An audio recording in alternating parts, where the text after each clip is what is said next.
No, you can be separated and still be walking. In fact, you need not be spiritually experiencing a separation. People do sleepwalking.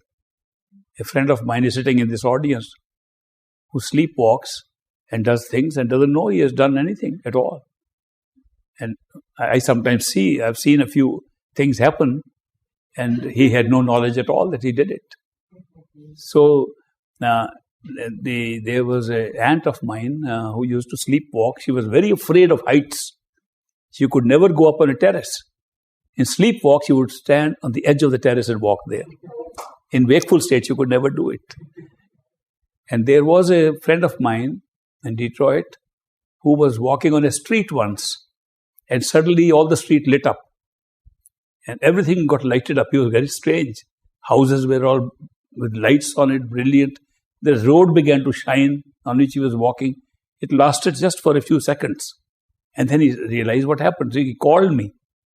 And I said, astral experiences need not happen when you close your eyes. They can happen while you're walking.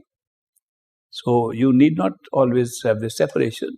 Or you can have separation and still have the body walking. The other thing is that sometimes we talk of the word separation as a negative thing. And I tell you, no experience is possible without separation. If we were not separate, we would have none of this world. We are separated from ourselves. We are separated from our own totality. It's only separateness that creates everything. If you see the negative and positive, they were not separated, they disappear. If the positive and negative merge, it disappears completely. It's only sustained by separation. Even though we feel we have love for somebody, it's separation that makes the love. If you're not separate, you never have love.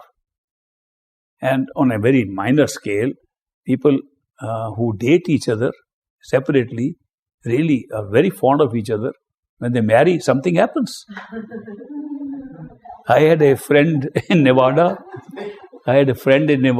a girl who came and met me in India, and she fell in love with a man and was so happy. They dated and they said they are soulmates and in bliss. Then they married. Then they began to fight like cats and dogs. Their life was terrible. So they divorced. When they divorced, they fell in love again. And they said, oh, we did something wrong. We belong to each other. And they married again. Once they married, they were fighting once again. They separated again.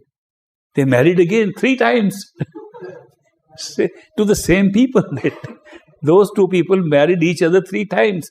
And they related their experiences that something happens with marriage. So they asked me, what is it? How come we love somebody and we feel so good while we are dating? And when we marry, something happens and we can't have that same feeling again.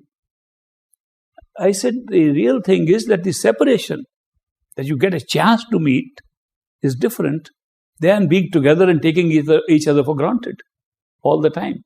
So lives are different. Married life is different from the life of separation and dating. So I'm not recommending don't get married, because on the other hand, I also told them that marriage is the fastest way to pay off your karma.